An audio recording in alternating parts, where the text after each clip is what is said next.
BMC के चुनाव नतीजों ने महाराष्ट्र की राजनीति को एक ऐसे मोड़ पर खड़ा कर दिया है जहां गठबंधन की सरकार होने के बावजूद सत्ता की चाबी को लेकर खींचतान शुरू हो गई है।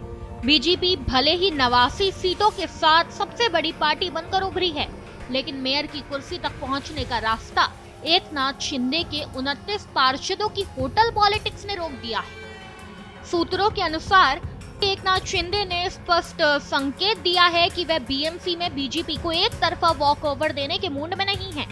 शिंदे गुट की मांग है कि कम से कम 2.5 साल के लिए मेयर का पद उनकी पार्टी को दिया जाए। इसके पीछे तर्क भावनात्मक कार्ड का दिया जा रहा है।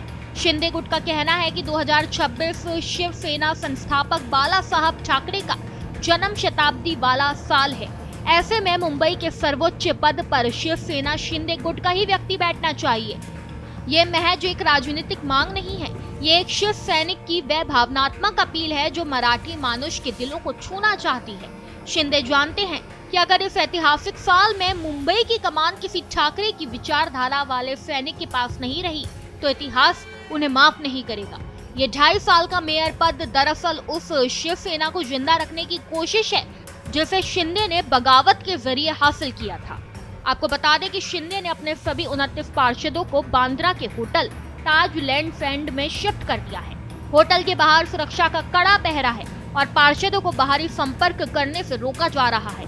ये तस्वीरें जून 2022 की उस बगावत की याद दिलाती है जब शिंदे विधायकों को लेकर गुवाहाटी गए थे।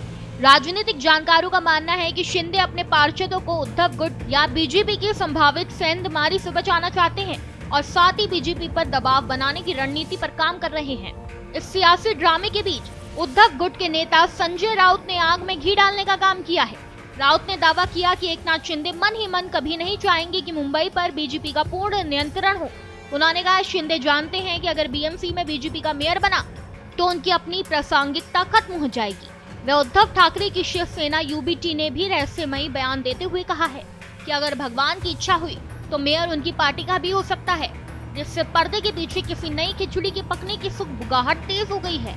मुंबई के 227 वार्डों में बहुमत का आंकड़ा 114 है, जिसमें भाजपा के पास 89 सीटें हैं और शिंदे गुट के पास 29 सीटें हैं। भाजपा और शिंदे गुट की सीटें मिलाकर 118 होती हैं, जो बहुमत के आंकड़े से 4 अधिक है।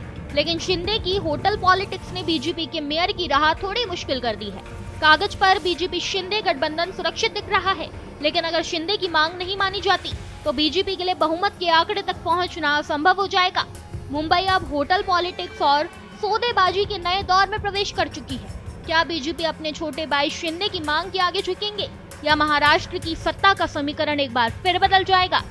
इस खबर में बस इतना ही। ऐसी तमाम खबरों को जानने के लिए देखते रहिए भारत एक्सप्रेस डिजिटल।